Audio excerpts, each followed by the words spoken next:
Assalamualaikum warahmatullahi wabarakatuh. Halo anak-anak, apa kabar? Semoga kabar kalian baik-baik saja dan selalu dalam perlindungan Allah Subhanahu wa taala. Amin amin ya robbal alamin. Hari ini masih belajar bersama Bu Rifna di mata pelajaran Bahasa Indonesia.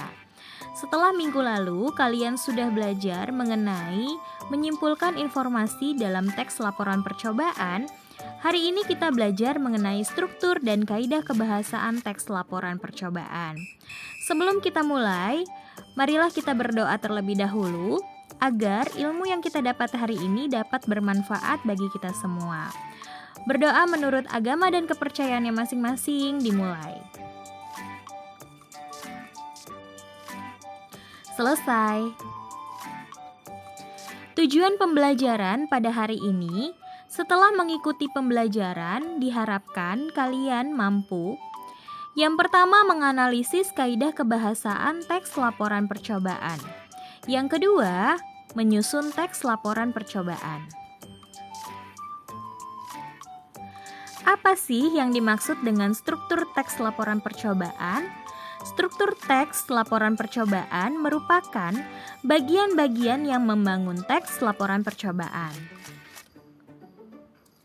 Terdapat 5 struktur teks laporan percobaan, antara lain yang pertama tujuan, yang berisi uraian tujuan percobaan. Yang kedua, alat dan bahan, yang berisi uraian alat dan bahan yang digunakan. Yang ketiga, langkah-langkah, yang berisi uraian prosedur percobaan.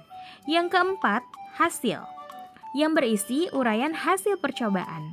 Yang terakhir, simpulan, yang berisi inti hasil dari percobaan dari awal hingga akhir. Sementara kaidah kebahasaan teks laporan percobaan ada 5, yaitu yang pertama menggunakan kalimat aktif, yang kedua menggunakan kalimat pasif, yang ketiga menggunakan kata tugas, yang keempat menggunakan istilah teknis atau istilah bidang tertentu. Yang kelima, menggunakan unsur serapan. Mari kita bahas satu persatu. Yang pertama, menggunakan kalimat aktif. Kalimat aktif ini sebenarnya sudah kalian pelajari di kelas 7 dan kelas 8. Mari kita ingat-ingat kembali. Kalimat aktif yaitu kalimat yang subjeknya melakukan perbuatan atau kegiatan. Ciri-ciri kalimat aktif, yang pertama, predikatnya cenderung memiliki imbuhan me atau ber. Yang kedua, predikatnya bisa berupa kata aus atau kata kerja tidak berimbuhan, misalnya kata mandi, kerja, tinggal, dan lain sebagainya. Contoh kalimatnya sebagai berikut. Ibu memasak ayam goreng di dapur.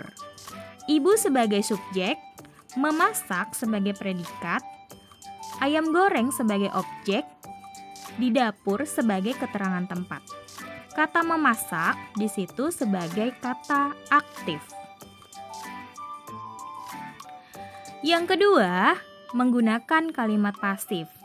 Kalimat pasif ini merupakan antonim dari kalimat aktif, yaitu kalimat yang subjeknya dikenai perbuatan atau kegiatan. Ciri-ciri kalimat pasif, yang pertama, predikatnya cenderung memiliki imbuhan di, ter, dan kean. Yang kedua, memiliki kata ganti yang merujuk pada subjek maupun objek. Contohnya pada kalimat berikut. Ayam goreng dimasak ibu di dapur. Ayam goreng sebagai subjek, dimasak sebagai predikat, ibu sebagai objek, di dapur sebagai keterangan tempat. Kata dimasak di sini sebagai kata pasif. Selanjutnya menggunakan kata tugas.